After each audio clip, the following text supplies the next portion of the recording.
This is Relentless Daring on Podbean.com.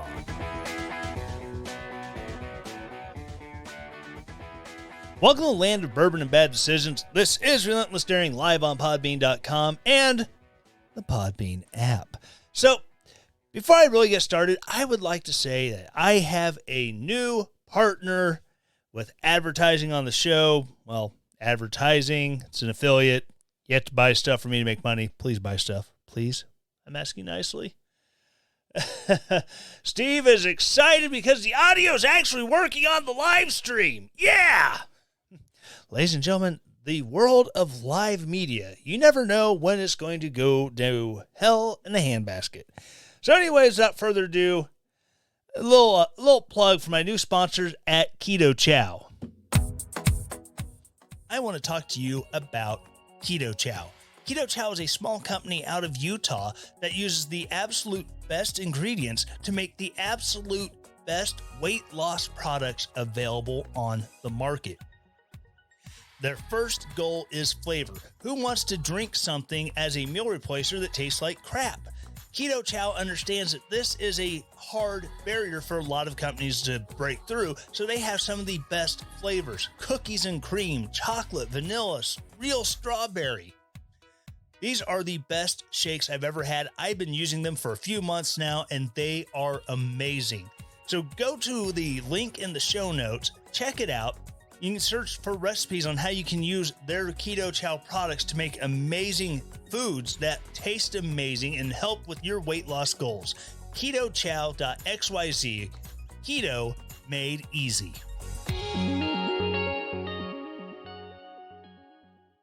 Yeah, so huge shout out to Keto Chow and accepting me to hawk their goods again. Like I said in the ad, I've been using it for a few months now, and oh my God, it's freaking amazing. So, getting into it tonight, I feel like a Dickens novel on this episode, A Tale of Two Courts. It was the best of courts. It was the worst of courts. Except we're not talking plagues. We're not talking London and Paris and all sorts of horrible 19th century squalor and just god-awfulness. So I'm going to start off with a good story, because good stories at least makes the stupid that comes later somewhat more palatable. So with all the dumb in the world, and especially with Biden coming in and so many of Donald Trump's policies being thrown to the wayside, really without any regard to their effects, we have just been awash in controversy. One of the biggest ones is the border. When Alejandro Mayorkas took over as the HHS secretary, one of the first things he did was eliminate the whole Remain in Mexico policy. Well, he got slapped around a little bit this week. This is from Washington Times. Judge orders DHS to restart Trump's Remain in Mexico policy. Hey! Oh, Lady Di has joined the club. I'm glad you can hear. You might not be by the end of it, but hey, at least one of us is excited. President Biden got back to his vacation Friday, spending time at Camp David as the Taliban roars across Afghanistan and other crises mount on the home front. Mr. Biden is expected to spend the weekend at the presidential retreat in Maryland's Catoctin Mountains before continuing his summer holiday next week at his home in Wilmington. Blah, blah, blah, blah, blah, blah. Yeah, and Mr. Biden's Homeland Security Secretary acknowledged this week the administration is facing a serious challenge at the southern border. In July, U.S. Customs and Border Protection apprehended 212,672 people, the highest total in 2 decades. A president has access to secure communications and other trappings at Oval Office power, whether White House, Camp David, aboard Air Force One, or relaxing at a civilian residence. Nevertheless, the timing of Mr. Biden's vacation provoked criticism. Congressman Andy Biggs, Arizona Republican, branded Mr. Biden as the commander in absentia.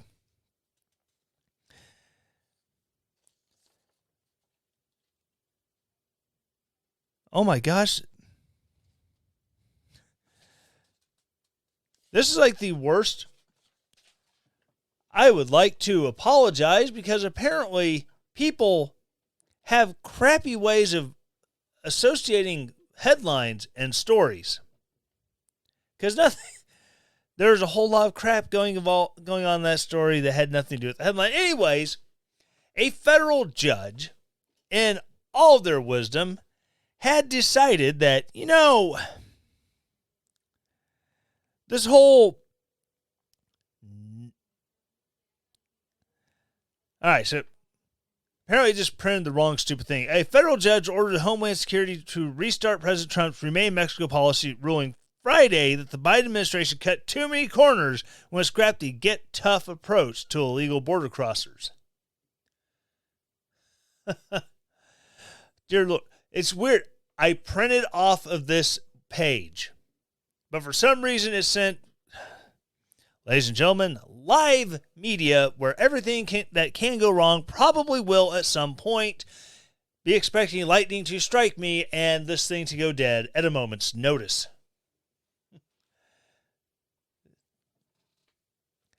So anyways, Judge Matthew Kaczmarek said the HHS Homeland Security Secretary Alejandro Mayorkas rushed to scrap the policy officially known as the Migrant Protection Protocols without considering the benefits of pushing border jumpers back across the boundary to Mexico to await their immigration court dates. Huh? You think? Particularly at a time when the government is defying U.S. law by catching and releasing illegal immigrants that are supposed to be detained, the judge said the MPP was a viable alternative, and the Biden team need to give more than a cursory explanation for ending it. Quote, defendants are ordered to enforce and implement MPP in good faith until such time as it has been lawfully rescinded in compliance with the Administrative Procedures Act, and until such time as the federal government has sufficient detention capacity to detain all aliens subject to mandatory detention, the judge wrote. It's like, wow. Really? And, I'm live Googling as we speak. I gotta find this guy's name because I want to know who put him in that office. Matthew J. Kaczmarek.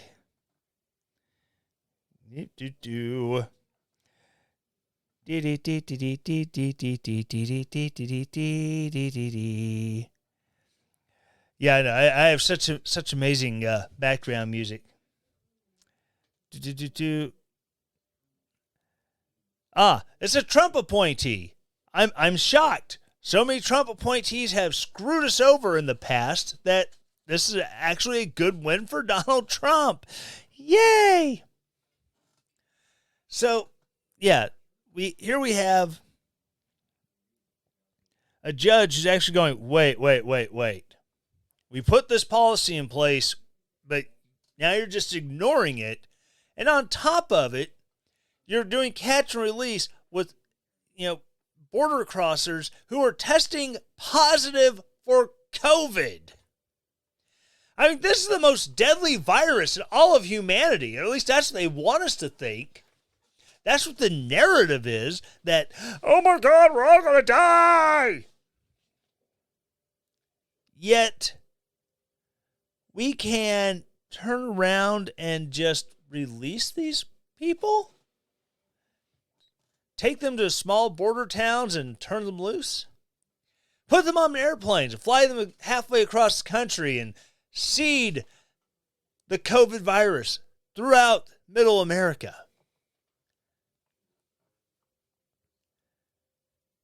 But it's inhumane to say, no. We know you made it to the border, but while we're processing your asylum claim that you're doing illegally because you're not at a port of entry, you're in the middle of the river, nowhere near a port of entry, You're going to go back home and wait. You're just going to get a hotel over there and wait. Yeah, but Nice to Say Knee says it wasn't all right for Trump to end the illegal DACA program. I know, because it shouldn't even have a final A on DACA because it wasn't an act. It was an act, just it didn't go through Congress. It was an act of presidential fiat. But, you know, if Donald Trump, anytime he did an executive order that changed anything, hey, that's fascism! He's an autocrat, an authoritarian, oh my God! No. He's doing like every other president before him. Like Barack Obama, who essentially ruled, pardon me, ruled, man, I have something stuck in my throat, who he presided over national policy with a phone and a pen. Even though he said phone and a pen is not the right way to do it, he did it anyways because, hey, let's face it, 90% of politicians, regardless of what side of the political aisle they are on, don't give a damn about principles. They give a damn about power. Because power is good. Power is great. Power makes things happen. Power. Anyways, going on the story. The decision is a severe blow to the Biden team's effort to roll back Mr. Trump's immigration policies and a victory for Texas Attorney General Ken Paxton. Ladies and gentlemen, I give you poor editing. The man's name is Ken Paxton. They have it spelled K-A-N, Can Paxton. Ay. And Missouri Attorney General Eric Schmidt, who brought the lawsuit. MPP, which was announced in late 2018, but really kicked into gear in the summer of 2019, helped solve the 2019 border surge by discouraging people who had been jumping the border and lodging bogus immigration claims. Forcing them to wait in Mexico denied them the foothold in the U.S. that had previously enjoyed while waiting years for their court dates. And this goes on. Judge Kaczmarek said it wasn't a good enough basis, which would be the questions. He had questions about that conclusion on why this policy. That's why Mayorkas said, yeah, we're going to stop this because, well, we have questions. We're not really going to look into, find out what the answers to the questions are. We have questions. We question this. So the judge's like, yeah, ending it because you don't know what the actual policy outcome is versus, hey, we know this policy outcome bad, so we're going to get rid of it. That makes sense. But just because, I don't know. I think they might be implementing it wrong, so we're going to end it without knowing if it's actually having a negative effect or not. That's like withdrawing from the Olympics before you can even compete, because you might turn an ankle while you run up to the long jump or something. I don't know.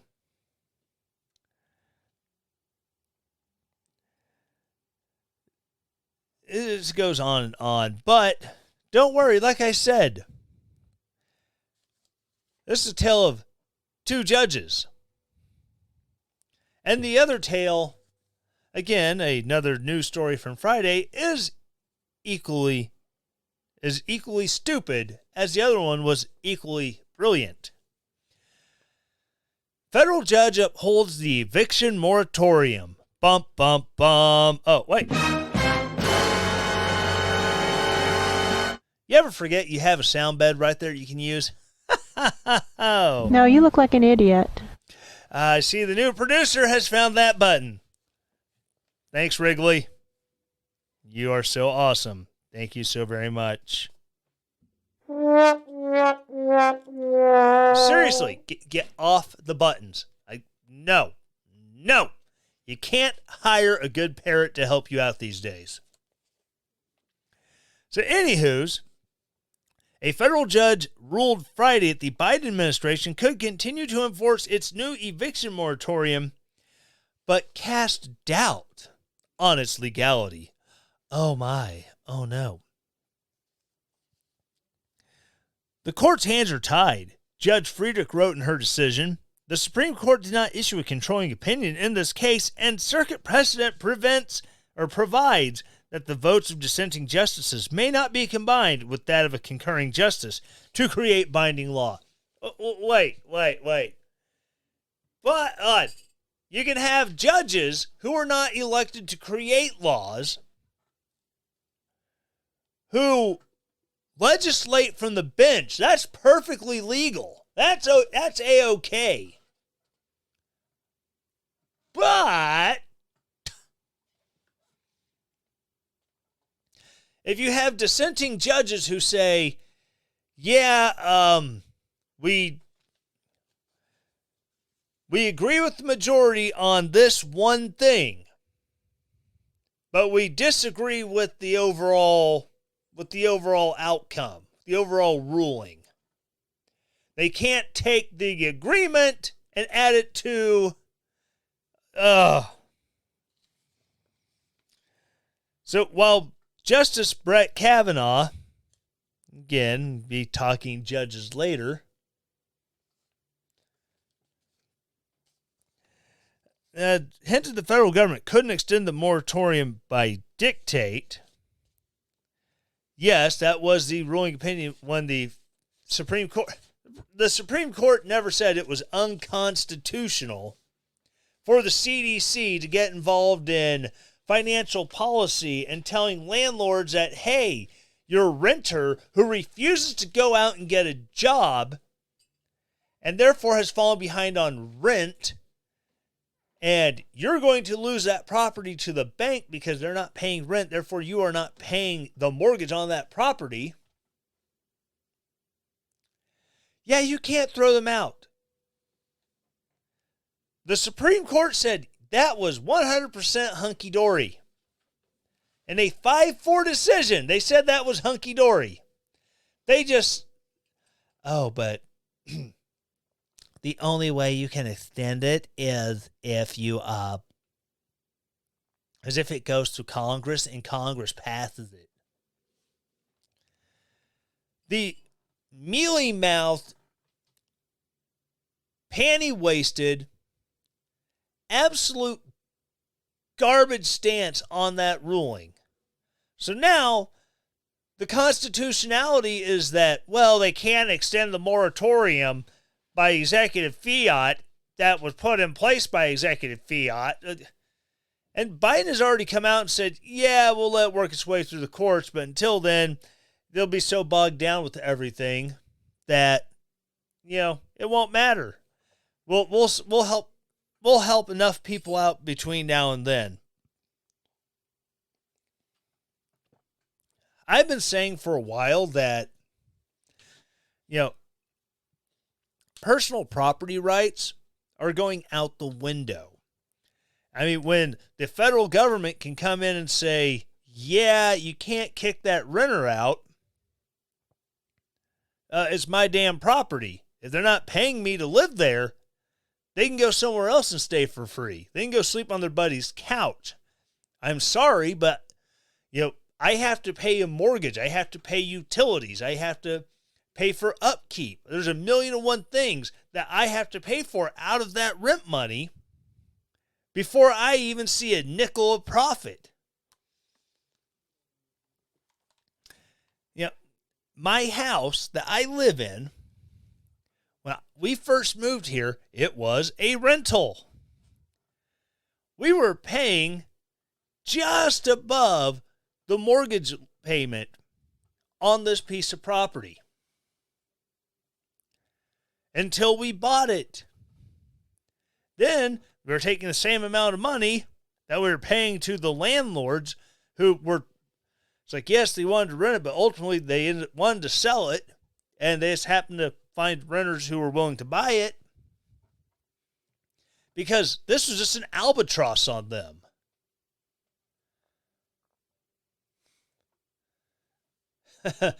Princess Steve says, the federal government is so out of touch with the Constitution, they can't even decide who is allowed to break the rules. And Diane says, Constitution? What's that? Or as Chris Matthews would say, what's that? Who pays your salary? What's that? And then I would sing the most downloaded song on iTunes ever in the history of iTunes, except I don't want this to get a strike for copyright violation against Mr. Pat Gray. I'm sorry, I can't do it. I don't even have a guitar to play along, so it'd just be a horrible, horrible imitation, not even a proper tribute. It's a lose-lose situation, folks. Yeah, so, let's see, Columbia's District Court Judge, oh my gosh, that's a mouthful.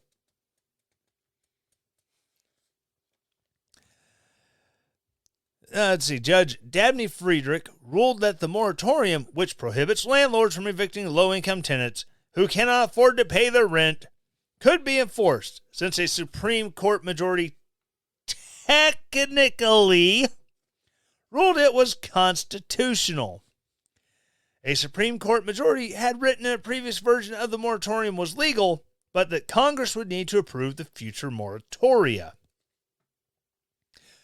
Okay, so it's in the ruling. It's in the ruling. It has to be approved by Congress. Yet this judge just said, hey, those people up there at the Supreme Court who said this, I'm ignoring you. The court's hands are tied.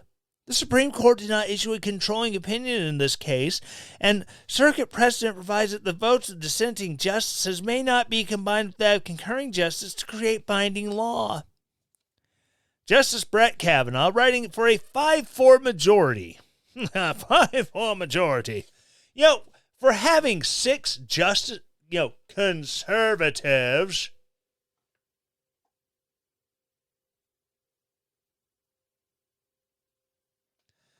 Does it sound like for a court with 6 conservatives, they have a lot of 5-4 rulings? I mean, come on. Come on, man. Justice Brett Kavanaugh, writing for a 5-4 majority, said in June that the eviction moratorium could stay in place, while he hinted the federal government couldn't extend it by dictate. Friedrich said it was unclear which justices on the court agreed with this view, and therefore she was unable to strike the moratorium down. If it's in the opinion of the majority that's being hinted at that, hey, Congress really should do this, it doesn't matter what the minority said. It doesn't matter what the other justices in the majority said. It's in the freaking ruling. And more than likely, whoever was put in charge of writing the opinion, they all got together before the opinion was written, and they said, here is what we need it to say. Here's what the basics that we want to cover. Here is why we are ruling this way.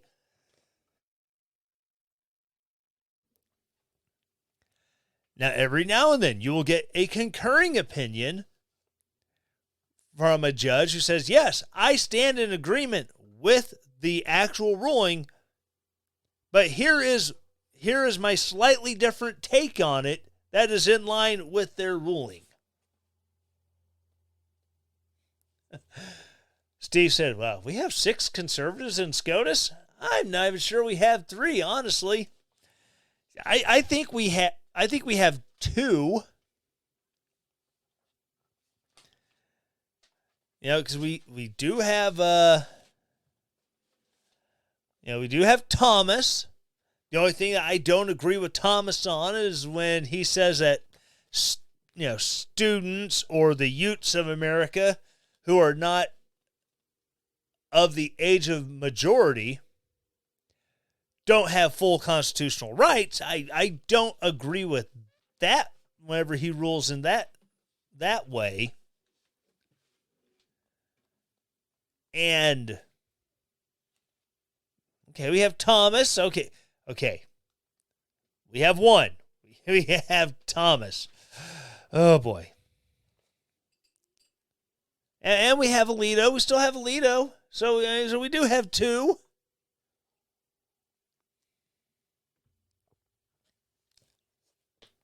But it's sad that, Donald Trump packed the courts. Oh my God, he packed the courts. Yeah, so it just goes on to say the White House had asked Congress to extend it, and then Congress went on vacation. Yes, they went on their vacation and allowed it to sunset because, again, the people in power, they don't give a damn about their constituents. If they're Democrats who are in power, they don't care about the Republicans that they represent. They don't really care about the Democrats they represent. They care about themselves. So, of course, Congress wasn't going to act because, we paid our mortgage payments. We paid our rent. We made sure we only rented out to people who we knew would be paying on those houses that we rent out. So, yeah, all those debtors, sorry, screw you. So, now we have to get into how Donald Trump is the worst court packer in the history of court packing. Now, keep in mind, our Supreme Court has never been technically packed. Has it had overwhelming majorities of one political leaning over the other? Yes. Or, in this case, supposed political leanings. But does that mean that the court's been packed? No. The last major example of the potential for court packing was all the way back in the 1930s under President FDR. See, under FDR, he started having some issues with his Green New Deal policies where the Supreme Court was going, yeah, that's unconstitutional, can't do that. Yeah, that's unconstitutional, can't do that. Hey, dude, Frankie, yo, you can't do this. If you don't stop doing this, we're going to take your wheelchair and you'll be stuck in the Oval Office till you get it right. So then, FDR, with, thinking he had support from the Congress, like, hey, you know what? Hey, if you guys aren't going to support these New Deal laws and executive orders that we're pushing through, we're just going to expand the court, and I'm going to fill it with a bunch of sycophants who will do exactly what I want.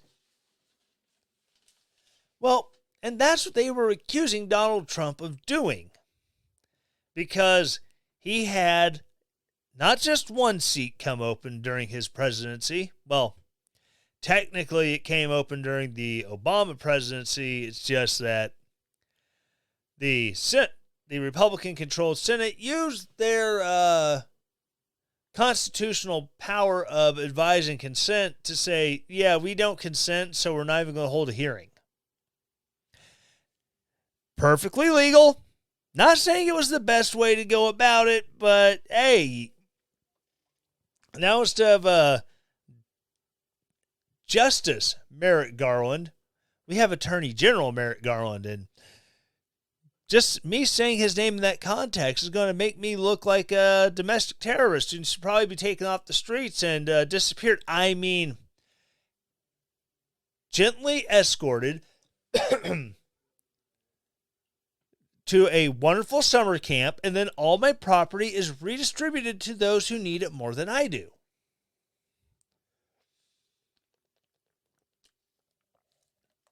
But anywho's, I'm going to take a quick break, and I will come back, and I will get into all the Supreme Court jackassery.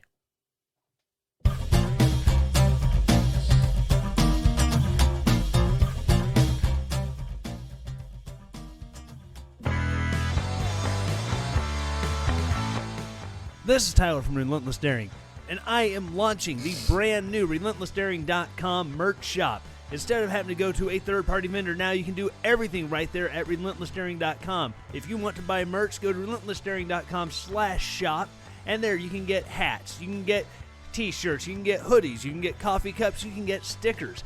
Go there today to show your love for the Relentless Daring podcast, and as always, stay relentless.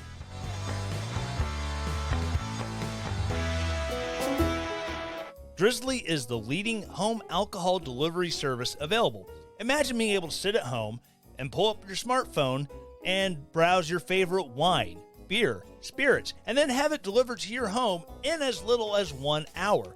Go to drizzly.com or check out the link in the show notes and start shopping today. Not available in all areas. Please drink responsibly. Drizzly.com.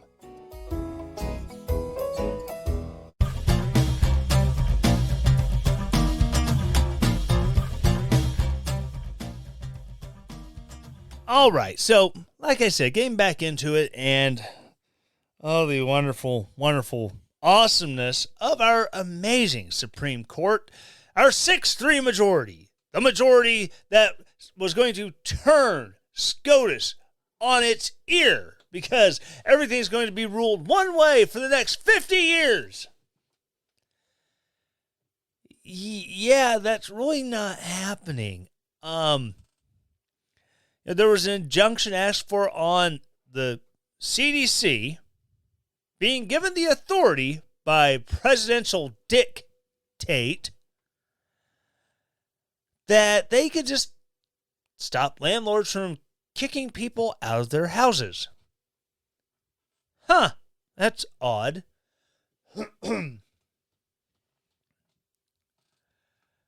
That's weird that, a Trump appointee wrote the ruling that upheld it. Then, here just the other day, we'll back up a little bit. About a month ago, University of Indiana said that, all students coming to this public land-grant university must have the vaccination to attend classes. And several students filed suit saying that, hey, hello, bodily autonomy, my body, my choice, hello. And it was ruled that, it may be your body, but it's not your college, so you have to go by their rules. And, okay, those kids were kind of miffed, so their attorney, who by many accounts is kind of a grifter when it comes to the world of conservatism, he's kind of incensed on this one. He may be one of those weird Republicans who's pro-abortion. I don't know. I don't know much about him. I heard an interview with him on Steve Deace's show on The Blaze. He seemed okay, but, Steve kind of, kept him at arm's length. Maybe a couple arm's lengths away. And explained their history. But I digress. So, anyways, after the ruling in Indiana, they appealed for an emergency injunction to the Supreme Court. That went to former Indiana resident, amazingly strong Catholic mother of I don't know how many kids, and these adopted twins. And oh my gosh, she's just so amazing. She's a staunch Catholic, Amy Coney Barrett, who promptly denied the injunction. Wait, what? I thought this was the stuff that you stood for. That you were pro personal freedoms, personal liberties. Well, it turns out that stance only gets you so far with a judge. And I've been seeing some articles on this, and the left never disappoints. Well, I'll tell you why the left never disappoints. Because they're all crazy. They're on the same crazy train. They're all drinking from the same poison punch. So there's never any question that, Sonia Sotomayor is going to rule a certain way. Kay Hagan, on the other hand, Auntie Kay, she's more likely to go, no, this is dumb. I'm rolling with those guys over there. She is the only Democrat in recent history that has been more than willing to buck the party line to actually rule, constitutionally. Perhaps many of her rulings, many of her votes on issues that come before the court, maybe she is looking at through a constitutional spectrum, but she's just coming to a different conclusion than the conservatives who are voting against her. I don't know. I can't read how she thinks. No one's written a book about how she thinks, about how she reasons her rulings and how she decides things. But she has been a pleasant surprise from the left. Now we go to the right. For years, John Roberts, Chief Justice of the Supreme Court of the United States of America, he has been, at best, a squish. At worst, he's been a Chino. CINO, conservative in name only. We've seen this where he's had the opportunity to make a constitutional ruling on Obamacare. Is this a direct tax against American citizens for not for not volunteering to accept medical insurance, where in the past they've never been required to have it before?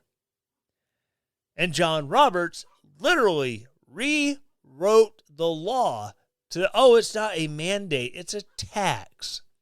It's a tax you are exempt from if you get insurance that meets the proper coverages. Weird. You have Neil Gorsuch. Neil Gorsuch is the first of Donald Trump's appointees who has a bit of a libertarian streak to him. So every now and then there's rulings where you can expect that he's going to rule against his fellow conservatives. I'm using the finger quotes there. Because he will rule in favor of liberty, of personal freedom. Granted, he's had some rulings where he wrote the opinion, and the opinions were incredibly narrow. I'm looking specifically at the cake shop owner in Denver, where the ruling was basically, it's not that they did anything wrong with going after him for refusing to bake the cake. It's how they went after him for refusing to bake the cake. They need to come up with a better plan on how to persecute him. That's basically the ruling. He essentially said, you got to do it X, Y, and Z while you rub your head and pat your tummy, or rub your tummy and pat your head to make these things stick. Oh, well, that's odd. And then, as I brought up about Amy Coney Barrett. Of course, then again, I think one of the big arguments is being lost in all of this is the idea of bodily autonomy. You know, the abortion argument loves my body, my choice, my body, my choice. My body, my choice came to the forefront in 1972 when Roe versus Wade was decided. So my question is, in these vaccine cases where I want to go to this college, I was offered a scholarship for this college, but I can't go because I will not get the vaccine. Why aren't they arguing my body, my choice from the premise of Roe versus Wade? Because if you do that, then you get to bring Roe versus Wade into question. Like, wait. Either, yes, it is 100% your body, your choice, or you don't have a choice in things at all.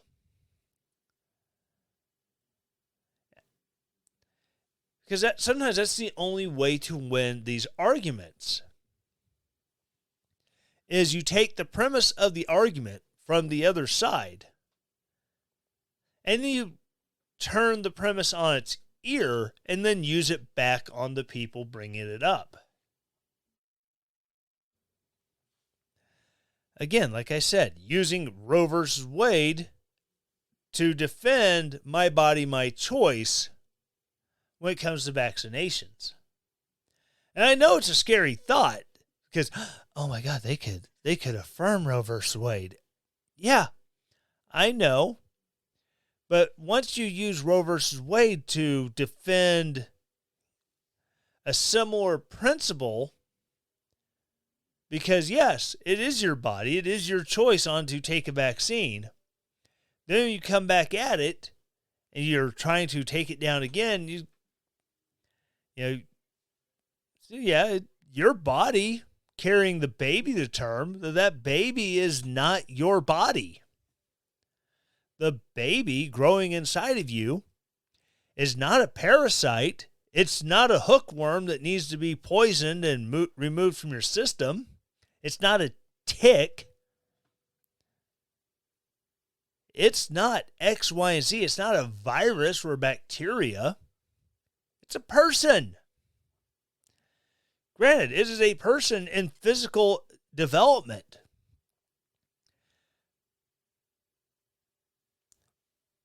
But still, we don't declare that someone is less of a person because, you've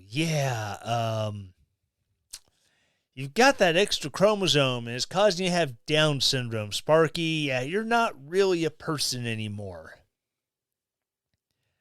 We don't say, genetics gave you way more melanin than I did, so you're not a person. You're not evolved enough to not need the amount of melanin that your body has.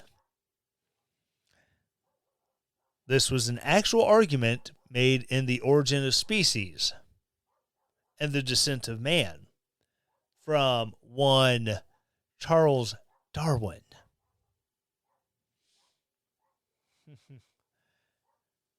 Princess Steve says it's a clump of cells. Get it right. I don't know why he's sniffing. I think Washington may have some allergies messing with him. Get some nose spray. It might help. Just saying. Just offering words of advice. But yeah, Donald Trump failed at packing the court. He put on 3 judges who have made notoriously bad rulings. Sometimes they were a ruling that we agree with, but the margin of victory was so narrow and so focused. It didn't really have broad, overarching results.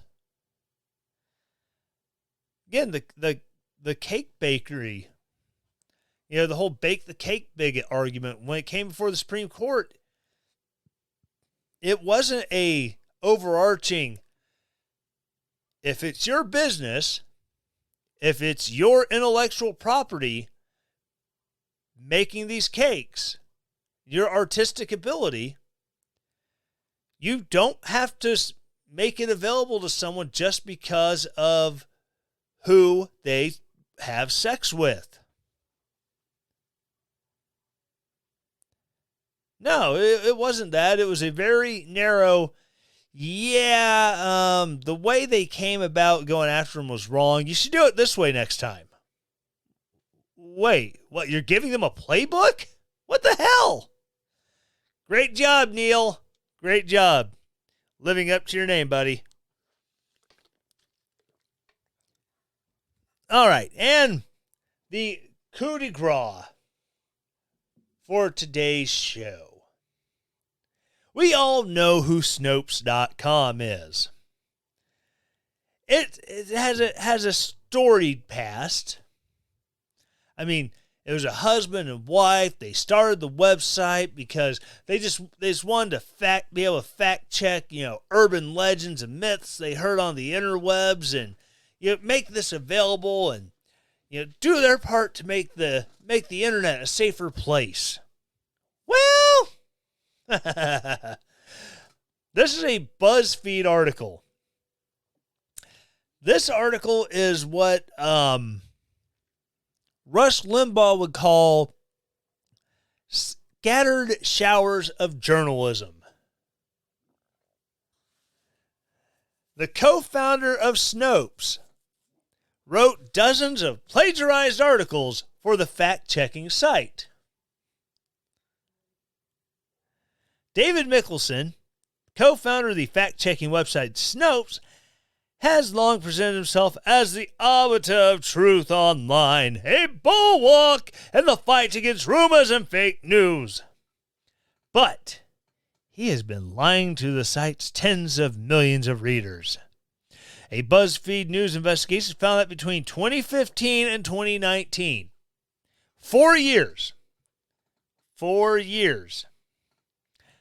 Mikkelsen wrote and published dozens of articles containing material plagiarized from news outlets such as The Guardian and the LA Times. After inquiries from BuzzFeed News, Snopes conducted an internal review and confirmed that under a pseudonym, the Snopes byline, and his own name, Mikkelsen wrote and published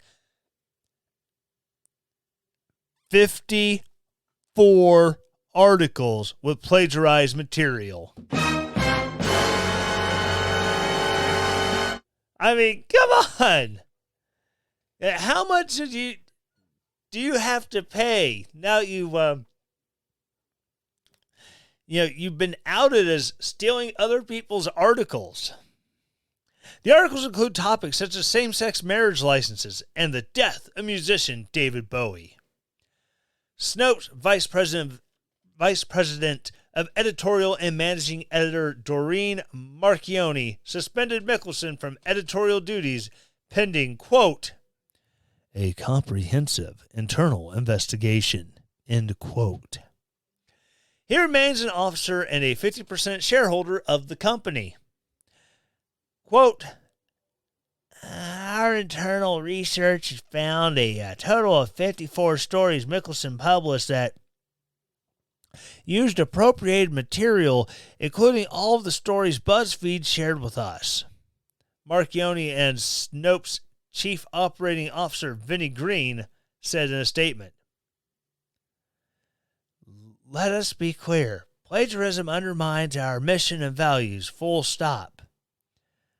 It has no place in any context within this organization. Oh, keep in mind, what Buzzfeed ran covered 4 years. Snopes has been around a lot longer than 4 years. Snopes' editorial staff disavowed Mickelson's behavior in a separate statement signed by 8 current writers. We strongly condemn these poor journalistic practices. We work hard every day to uphold the highest possible journalistic and ethical standards. Snopes told BuzzFeed News it plans to retract all of the offending stories and disable advertising on them. It will also append an editor's note of explanation to each. Mickelson, when reached for comment, said, quote, "There's no excuse for my serious lapses." Apparently he was yawning when he said it. "There was no excuse for my serious lapses in judgment. I'm sorry."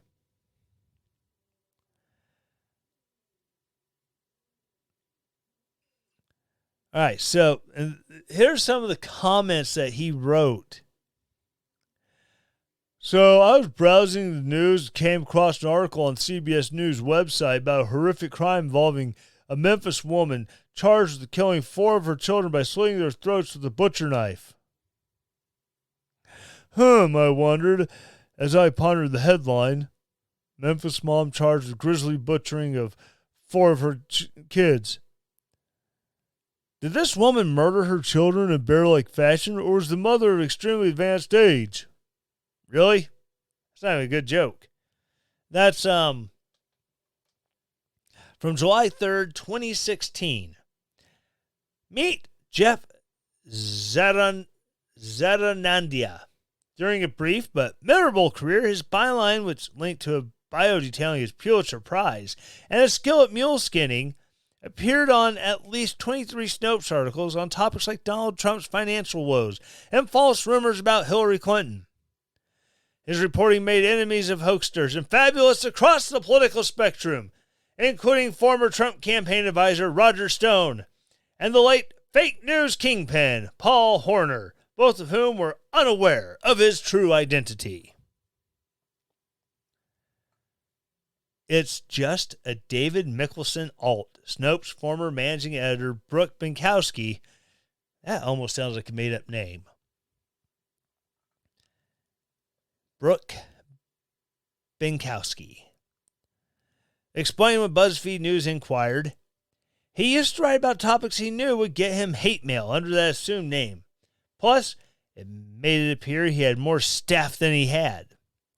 Between 2015 and 2019, Mickelson regularly plagiarized reporting from other news outlets in an effort, he said, to scoop up traffic.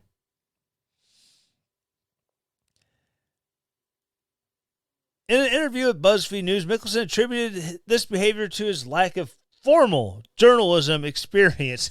Oh my gosh. Seriously?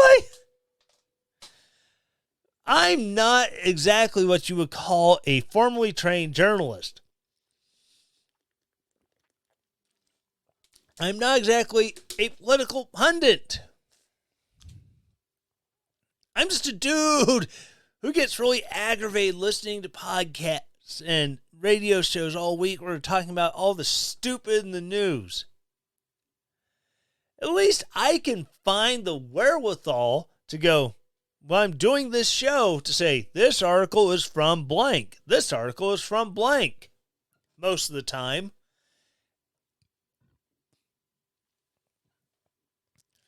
I will attribute where I'm getting it from. It's not that freaking hard.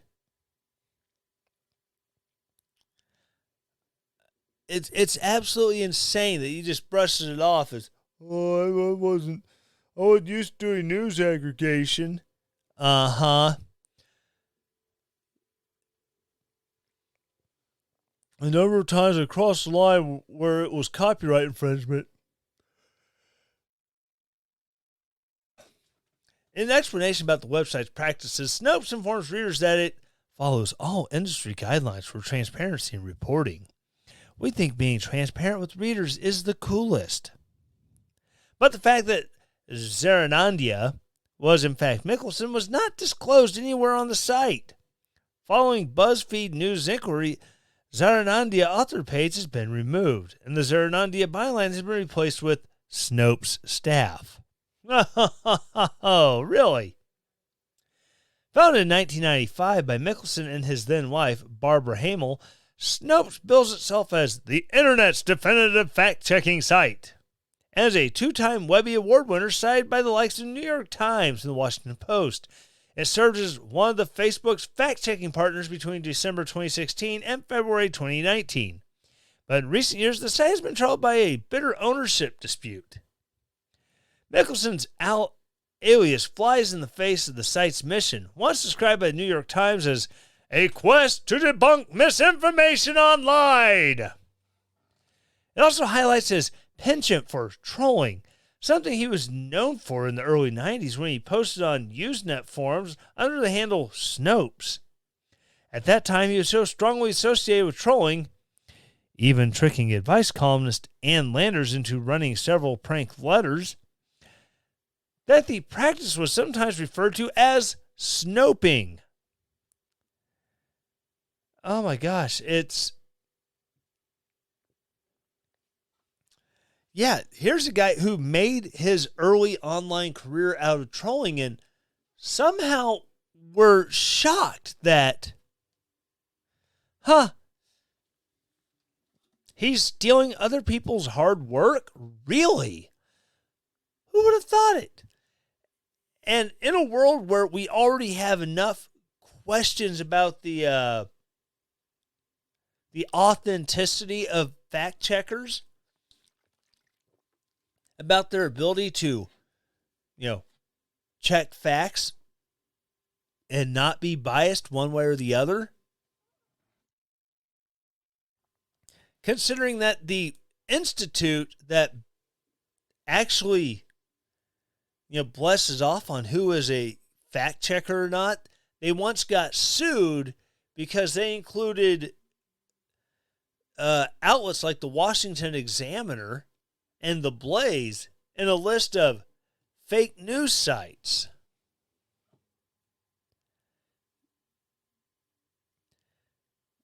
That's who we're being left with to determine who is the arbiter of all that is good and holy on the internet.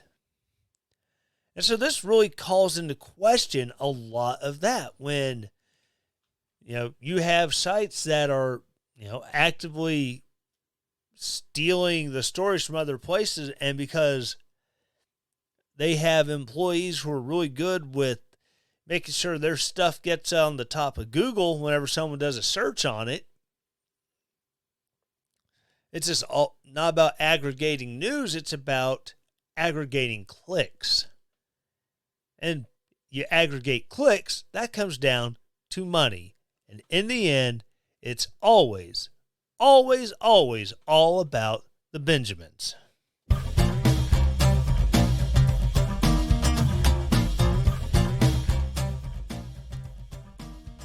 All right, so that's going to wrap it up for tonight's show. Again, those of you in the live room, thank you so very much for joining me and listening live on Podbean.com or the Podbean app.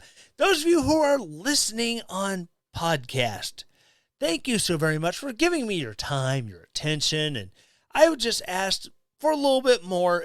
Especially if you're on Apple, listening on Apple Podcast, you click the rate and review. Please leave 5 stars. I'll accept 4. But I prefer 5. 3 I might be willing to work with, but again, prefer 5. After that, go ahead, write a nice review. That way people know that you actually kind of enjoy the show.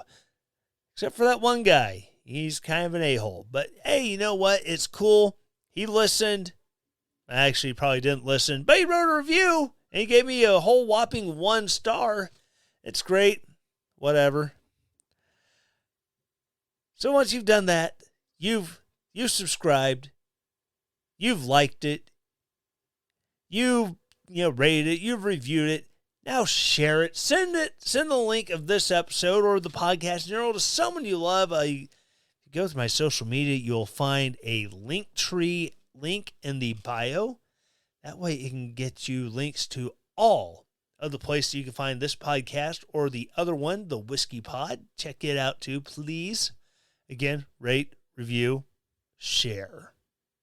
I see you over there. I see you ignoring me. Hey, turn around, over it. Anywho's, now that they're done ignoring me over there and they're starting to share that other podcast, again, thank you so much for listening. If you want to support this podcast, this is all completely listener funded.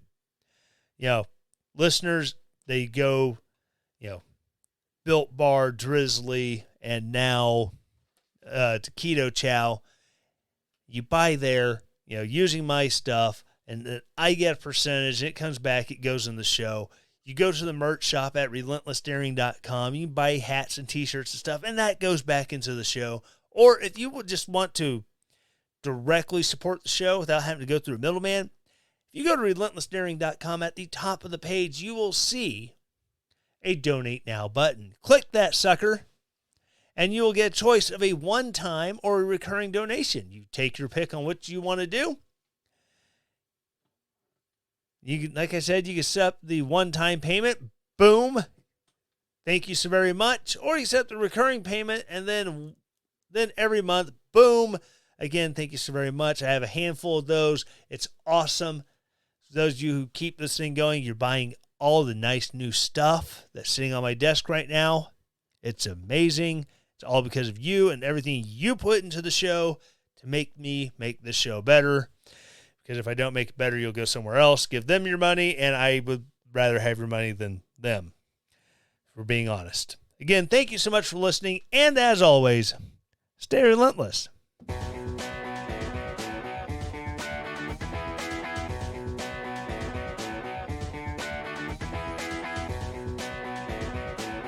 This is Relentless Daring on podbean.com.